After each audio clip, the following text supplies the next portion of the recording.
Bonjour, je vous présente mon projet de développement web qui s'appuie sur la technologie HTML5 et CSS3.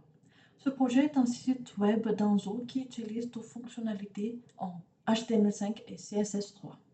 L'objectif de cette présentation est de vous expliquer la conception et les fonctionnalités du site. Mon objectif principal est de créer un site visuellement attrayant grâce à CSS3, accessible et performant grâce à HTML5 et compatible sur tous les appareils. Premièrement, j'ai utilisé l'IDE Visual Studio Code pour travailler. Deuxièmement, j'ai créé les fichiers HTML comme index.html, projet.html et un fichier CSS. Dans les fichiers HTML, j'ai utilisé la structure de base de HTML5 qui est le doctype HTML avec le balise HTML, head pour mettre le titre du projet, les favicons, les imports CSS et les fichiers tierces. Body pour la balise body pour le corps de ma page et j'ai utilisé aussi les structures de balises comme header pour la navigation, main pour le corps principal de ma page et footer pour le pied de ma page. Cela améliore le référencement et facilite la maintenance du code. En CSS3, j'ai utilisé le Media Query,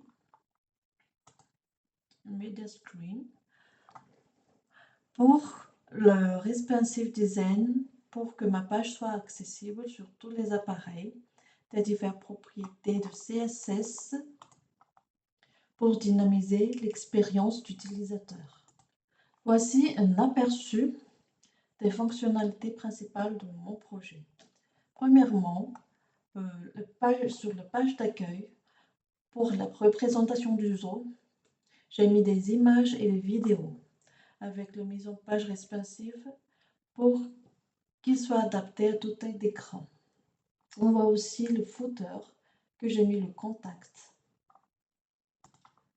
et le titre dans header avec le titre H1. Dans le visite du zoo, on voit la présentation des animaux par une galerie.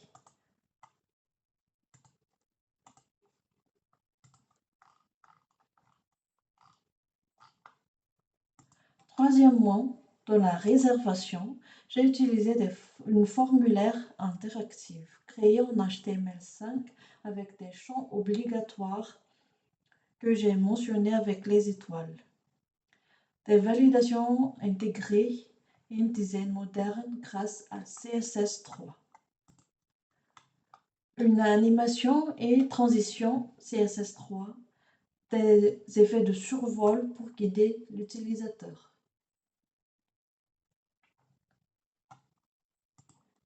Et dans le tarif, j'ai utilisé un tableau pour afficher les tarifs.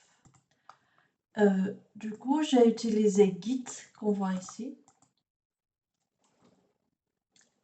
qui est la gestion versionning de mon projet, du projet local de mes fichiers. Pour la synchronisation, j'ai utilisé GitHub, qui est un dépôt distant. Premièrement, j'ai créé un dépôt, mon projet Open Classroom. Deuxièmement, j'ai créé ma branche principale, main. J'ai initialisé mon projet sur les commandes avec git init et j'ai créé mon premier commit.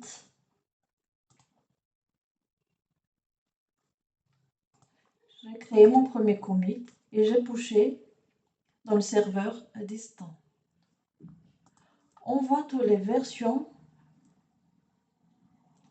de mon projet.